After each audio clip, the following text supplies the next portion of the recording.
biasanya ada 2 ayat setiap hari yang akan kita tampilkan, ayat yang sama tapi ini ayat yang sangat dalam artinya. Mari kita baca sama-sama Keluaran 15 ayat 26 sama-sama.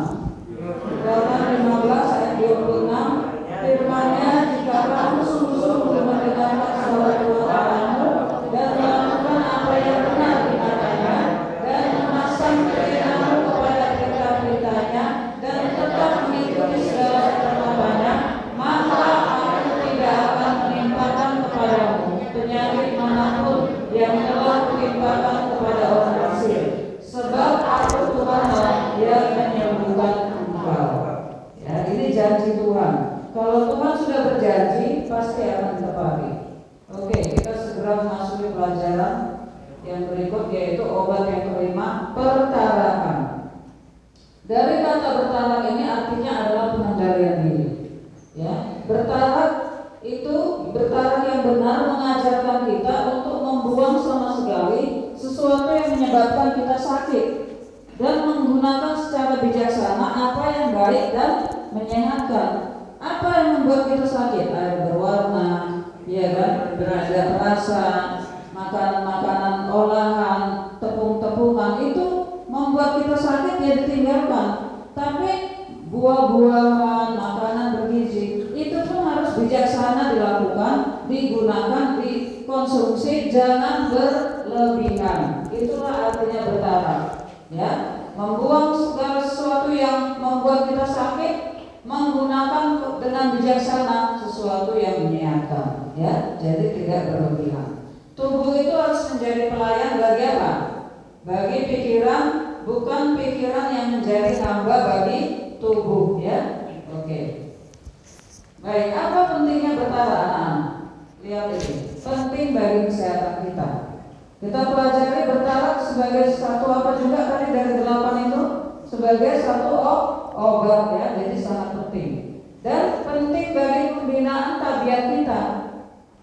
Bayangkan kalau ada makanan yang sangat banyak di depan kita, padahal ini memang makanan sehat, tapi kita masukkan semua sekaligus, sekali makan, itu namanya tidak lagi membina tabiat kita. Tabiat kita itu sudah menjadi orang yang rakus dan orang yang tidak dapat mengendalikan diri. Jadi bertarak itu membangun tabiat yang benar.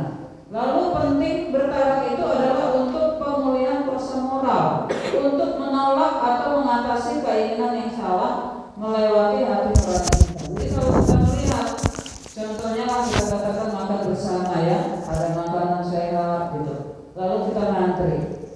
Nah, Ibu Lydia pernah cerita kalau di Amerika itu ada makanan bersama, ada yang ngantri, orang-orang sana itu melihat ke belakang, ya Bu ya, lalu melihat kira-kira yang kue atau makanan yang cukup nggak, lalu dia melihat jumlahnya, lalu dia ambil secukupnya supaya di belakang yang ngantri itu cukup gitu, bukan dia nggak melihat kemana-mana ambil yang banyak-banyak, akhirnya nanti dia makan, ya nggak enak juga, akhirnya disesatkannya. Bukan seperti itu. Jadi moral kita itu dipulihkan, keinginan-keinginan yang berlebihan itu kita kendalikannya. Nah, hal-hal apa yang perlu kita bertarak? Ibu Pendeta menyatakan saat ini hanya 2. Padahal banyak yang perlu kita bertarak, ya.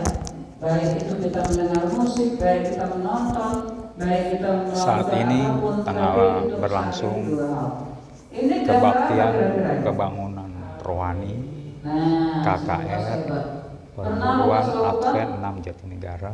Enggak, ya, mudah-mudahan enggak. Temakan Nah, ini anak, berarti dia mencari kalau sudah di bawah kebahagiaan ini, sejati sudah waktunya apa sebenarnya? dengan pembicara Udah waktu Bapak tidur, Pendeta udah disuruh Huta Huruf waktunya tidur, orang tua pikir banyak dan Ibu tidur. Pendeta Deli Huta Huruf. Apa?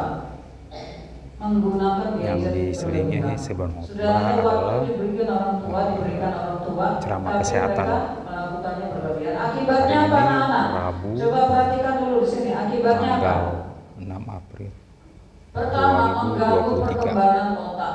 Ya. Langsung Kan di kalian menjadi juara 1 kan, menjadi orang Gereja hebat. Masih Tapi Deli kalau otak 7 kita terus-terusan diracuni, Jatinegara. terus-terusan ada Ini Ibu Pendeta Deli Huta Huruf radiasi membawakan yang tentang begitu ceramah banyak kesehatan kita pertarakan. Mari kita terima lihat setiap hari, bagaimana maka itu mengganggu suasananya ini. perkembangan otak kita dan merusak apa? Ini indera yang sangat penting, merusak mata. Otot mata mata kita itu tegang ya terus untuk melihat handphone ini, lalu itu terganggu ya. Yang ketiga radiasi. Pernah nggak kalian berpikir radiasi itu kalau kita lihat kasat mata itu bisa kita lihat itu radiasi itu apa? Mengintai seluruh tubuh kita dan itu meresap di otak dan itu merusak jaringan otak dan tidak sedikit yang kena kanker otak. Gara-gara terus-terusan apa? Main gadget ya. Dan obesitas tentunya karena duduk terus. Biasanya sambil duduk sampingnya ada apa? Makanya bisa obesitas. Ada apa ya? Nah, keripik kentang, keripik pisang, camilan, coklat dan sebagainya itu bisa satu toples habis. Akhirnya terjadilah obesitas ya. Ada yang senyum-senyum. Jadi mari kita bertobat pada saat ini. Semuanya termasuk saya ya. Oke, temperamental. Pada saat dipanggil mamanya, oleh karena dia sibuk ini main games, belum selesai, belum kelar, akhirnya dia marah dan membentak ibunya. Temperamental ya. Cepat marah. Rusak ya tabiatnya. Nah, hati-hati akibatnya. Jadi sangat banyak. Ini lebih banyak lagi sebenarnya akibatnya, tapi kita pelajari hari ini cukup sekian ya, cukup hanya berapa poin. Oke, sekarang periksa dirimu saat ini. Kira-kira saya ini kecanduan gadget enggak ya? Coba perhatikan. Yang pertama, ciri-ciri kecanduan gadget. Menggunakan gadgetnya di setiap waktu luang. Pokoknya habis makan langsung pegang. Habis apa langsung, gak pernah Pak, tidak pernah ada waktu yang ngomong. Itu sudah mulai ciri-ciri kecanduan. Yang kedua, terlihat gelisah bila tidak sedang menggunakan gadget. Sampai ada yang pulang gak jadi pergi ke gereja gara-gara apa? Gara-gara handphonenya tinggal. Nah itu sudah mulai ada kecanduan. Yang ketiga, tidak tertarik aktivitas lain selain bermain gadget terus. Diajak juga pergi mau ke pantai, mau ke puncak untuk menghirup udara segar, dia tidak mau, dengan di rumah mengurung diri sambil utak-atik gadgetnya. Hati-hati, periksa diri. Sementara kita belajar ini, cek saya kecanduan atau enggak. Lalu yang keempat, enggan bepergian keluar rumah. Kalau diajak enggak mau, lebih baik tinggal dalam rumah, ya kan?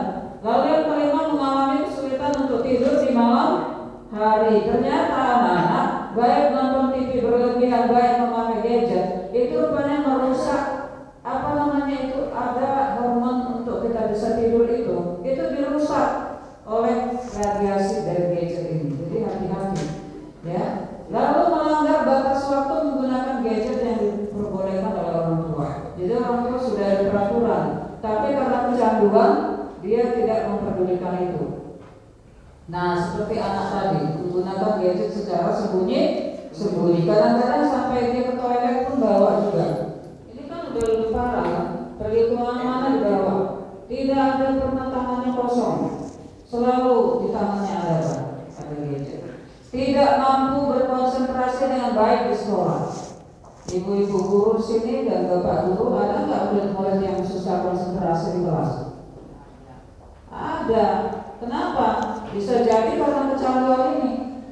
Ya, jangan main-main adik-adik. Kamu mau jadi orang pintar, mau jadi orang hebat di masa depan, jangan kamu awali dirimu dengan perbuatan seperti ini. Ini merusak cita-citamu dan masa depanmu. Memangnya gadget bisa membuat kamu makan, bisa membuat kamu jadi orang hebat? Enggak. Memang itu handphone banyak informasi yang baik, tapi dikendalikan. Itu makanya kita belajar pertarakan. Mengendalikan yang baik menjadi lebih baik, bukan kebablasan ya, sehingga akhirnya kita rusak. Oke, inilah contoh anak yang tidak bisa dinasihati. Coba kamu lihat demi wajahnya. Pernah melakukan itu sama mamanya ketika dilarang? Nah, bagus ya seperti ini ya. Kalau anak seperti ini wajahnya terus-terusan, yang cantik juga jadi bisa jelek. Ya kan? Coba yang lihat anak ini sebenarnya cantik, tapi kalau mukanya masam seperti itu melawan orang tua, ini lama-lama jadi jelek. Belum lagi otaknya nanti jadi